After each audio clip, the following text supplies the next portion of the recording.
Halo, ya berbicara tentang tujuan hidup nih. Salah satu kebahagiaan hidup manusia itu yang mendasar dan paling mengakar adalah keinginannya untuk dapat bahagia. Ya meskipun dalam menentukan kebahagiaan ini begitu sangat variatif sekali. Ada banyak persepsi bagi setiap orang dalam memandang kebahagiaan itu.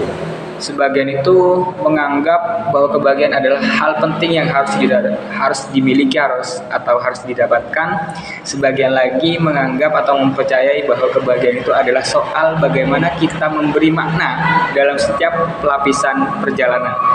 Nah, dalam sejarah ilmu pengetahuan dunia, pemikir hebat terutama dari kalangan filsuf ya itu telah mengungkapkan pandangannya tentang kebahagiaan. Kenapa harus ditinjau secara filosofi atau mengambil dan mengoreksi ulang pendapat para filsuf terdahulu itu yang membidangi ilmu filsafat? Ya, yang pertama karena saya itu suka aja sih. Kemudian saya memiliki anggapan bahwa filsafat itu dapat membantu kita memahami bahwa sesuatu itu tidak selalu tampak seperti apa adanya. Juga membantu kita mengerti tentang diri kita sendiri dan dunia kita. Karena filsafat itu mengajarkan bagaimana kita bergulat dengan pertanyaan-pertanyaan mendasar. Ya, arti sederhananya adalah filsafat itu dapat membantu kita lebih kritis sih. Oke, yang pertama, kebahagiaan menurut salah satu pemikir kuno, yaitu Socrates, itu mengatakan bahwa rahasia kebahagiaan itu tidak ditemukan ketika kita mencari sesuatu itu lebih banyak, tetapi dalam mengembangkan kemampuan untuk menikmati yang lebih sedikit.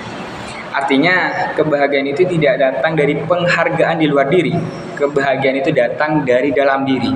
Misal dengan mengurangi keinginan kita, sehingga kita bisa belajar menghargai kesenangan yang lebih sederhana.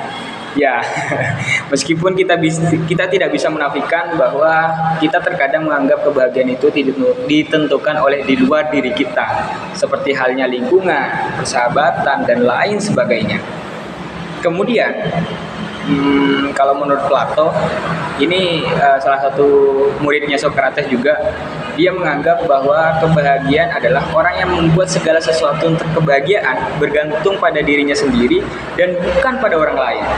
Dia telah membuat rencana terbaik untuk dapat hidup bahagia. Definisinya hampir sama sih dengan yang tadi. Kita bisa nilai bahwa kebahagiaan versi Plato ini adalah bentuk pertumbuhan pribadi.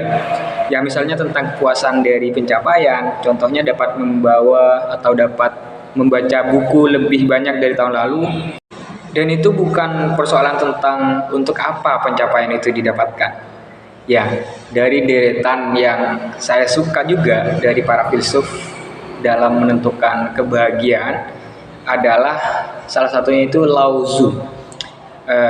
Beliau itu mengatakan seperti ini: jika Anda depresi, Anda berarti hidup di masa lalu. Jika Anda cemas, Anda hidup di masa depan. Kemudian jika Anda damai, berarti Anda hidup di masa sekarang. Ya, beberapa penelitian juga menunjukkan bahwa orang melaporkan kebahagiaan terbesar adalah mereka yang terlibat dalam hal-hal yang membutuhkan perhatian penuh dan berlangsung pada kondisi saat ini. Ya, seperti percakapan yang baik, tugas kreatif, dan lainnya. Ya, juga dari beberapa hal itu kita dapat mengetahui, memahami, kemudian mengkoreksi bahwa yang paling dominan lahirnya suatu kebahagiaan itu adalah dari internal kita sendiri. Ya, perihal eksternal adalah bagaimana dapat mengenal bahwa kontrol sepenuhnya itu perihal apapun itu ada dalam setiap individu kita sendiri. So, bagaimana dalam menentukan kebahagiaanmu, Sobat Komunikan?